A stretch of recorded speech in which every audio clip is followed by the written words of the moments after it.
Okay, it's time for our next guest. She is a multi-million selling recording artist. Oh, yeah. She actually is.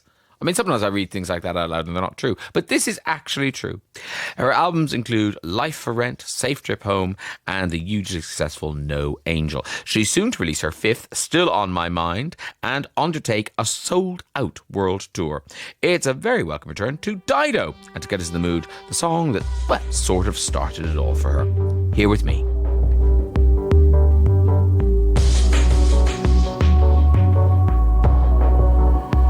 I didn't hear you leave.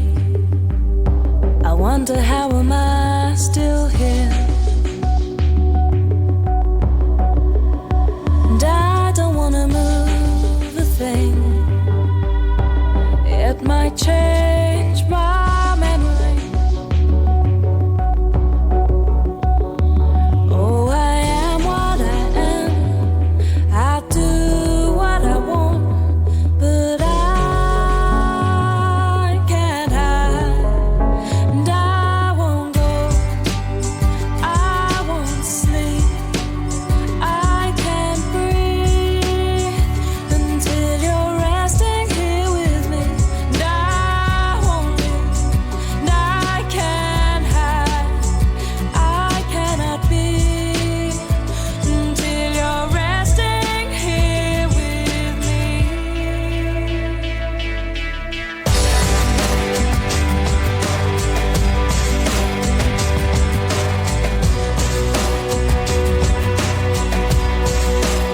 I don't wanna call my friends, or they might wake me from this dream.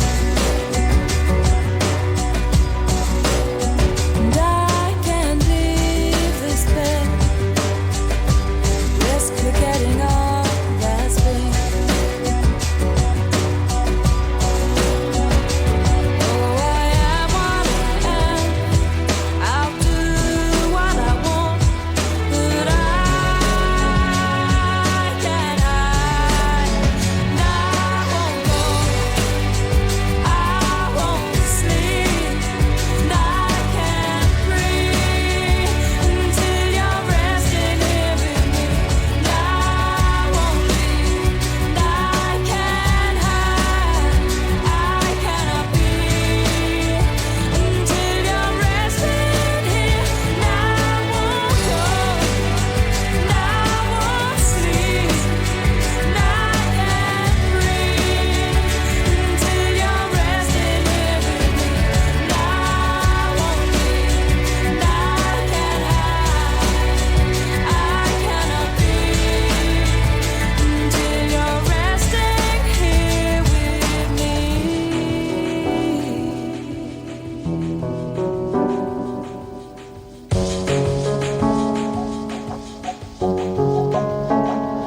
Oh, I am what I am. I'll do what I want, but I can't hide, and I won't go, I won't sleep, and I can't breathe until you're resting here with me.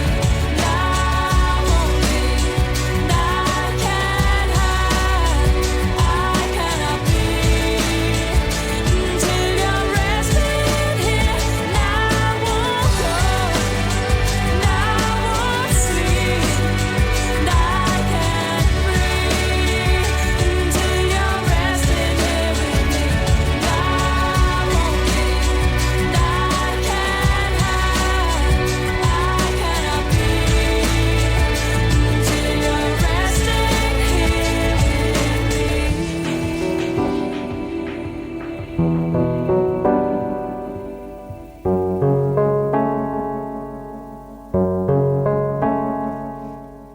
Oh, haven't heard that in a while. Lovely to hear it again.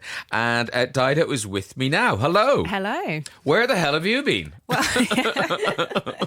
and, yeah, I don't know. I've sort of been, making an album, having a kid, that stuff. No, but it's 5 years, I think. Is it 5 It years? is. It is since I sat in here. Okay, and Yes. so I love the idea of not working as much. So apart from having a baby, is it like reading books and kind of going for long country walks? I mean, in theory, there's a little bit of that, but there's a lot of.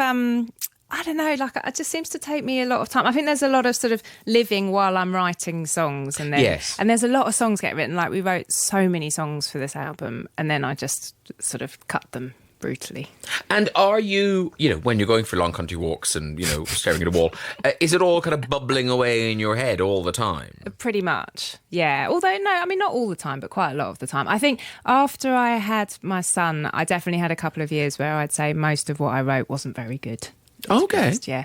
And to me, like, I don't know, I just sort of, my brain went. But when a do bit you know elsewhere. that?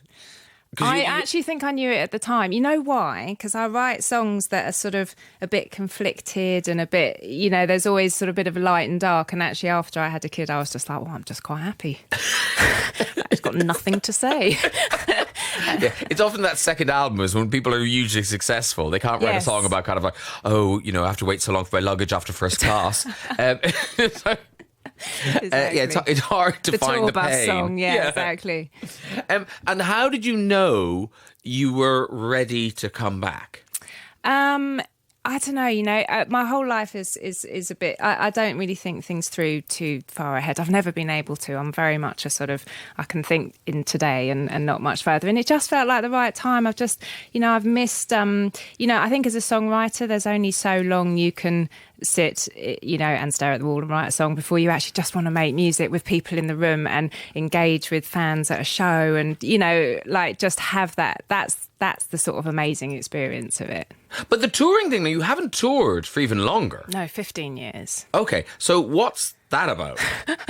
Well, the third album was just a really dark record, and I really didn't think that one through. And I sort of did a couple of shows when I put it out, and then was like, oh, wow, I don't know if I can sing. Because I really feel the songs when I'm singing Yes. them, every night. And I was like, I don't think I can go through this. And then on the fourth album, I had a brand new baby, and sort of, but before I had my son, I was like, don't worry, yeah, we'll just pop him on the side of the stage, and it's just like, yeah, that didn't happen. And now, it just felt like the right time, but I can't quite believe 15 years has gone past. But what's extraordinary, and I think this is a real testament not just to you but also to your fans, is that after 15 years you can come back and sell out a world tour. Yeah, so I mean, Because you must kind of think, oh, I'm going to put these tickets on sale. I hope somebody still wants to come and see me. Anybody out there, yeah. And it's extraordinary to me. I feel very, very lucky.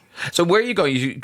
Hang on, I've got some things here. But the UK tour starts in May, but are you doing dates before then? Yes, so we're going all around Europe, then the UK, and then off to America.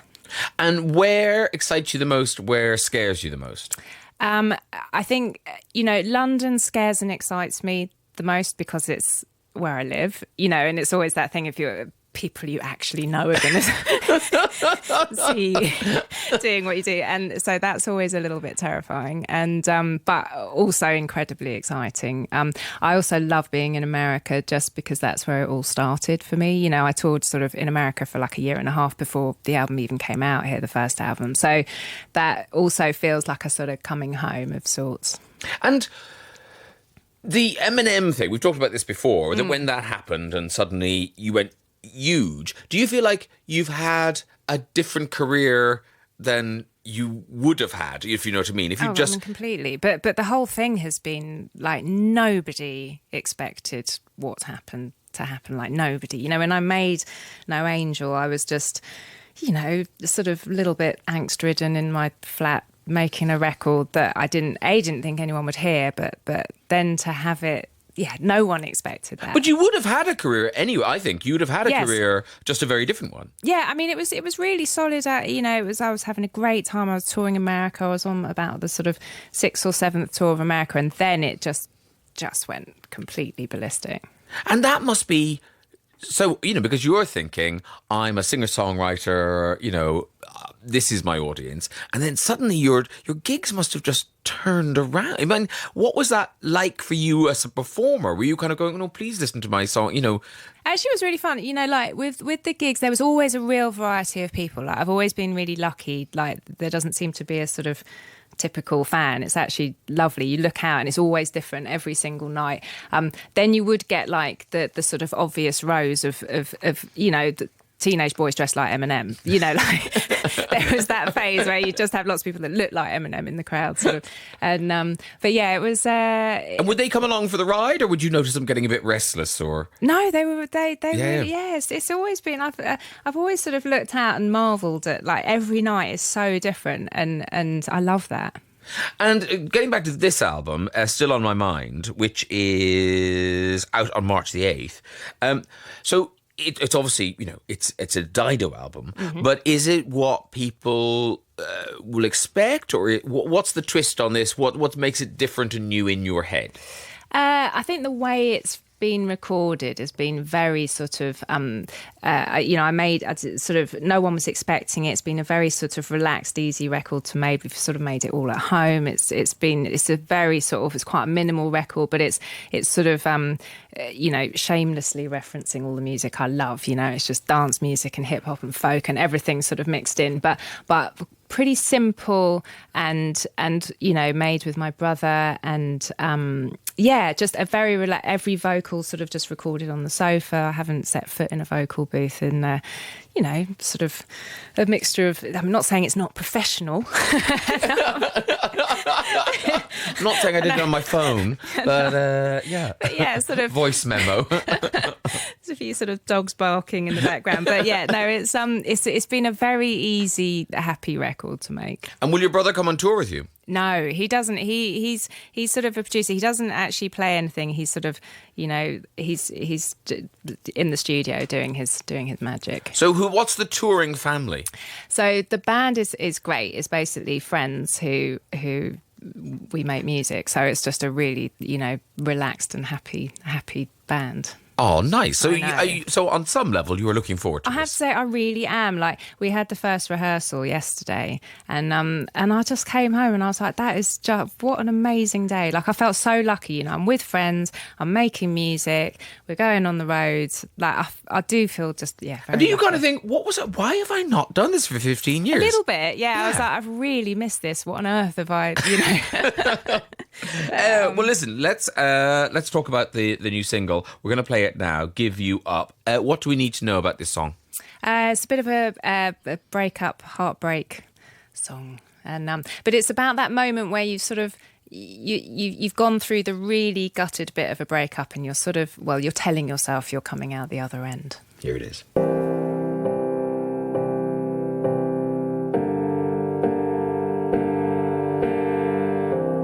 I'm not sitting with my head in my hands right now.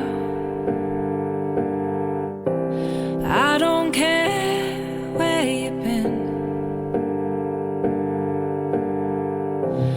No, I ain't watching the clock, not getting my phone out.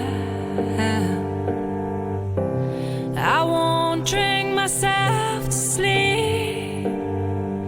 Oh, you don't get under my skin no more. No, it's gone, it's gone. I ain't thinking about you no more. I found a way to let you go, so you don't have to stay now.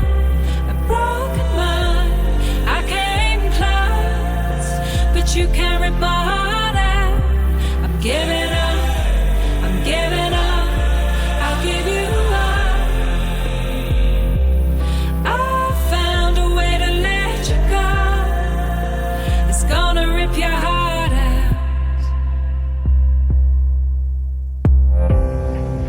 Got your picture covering up the cracks on the wall, but the lines won't fade. I didn't think that I would be missing you at all. Maybe that was my mistake. Oh, you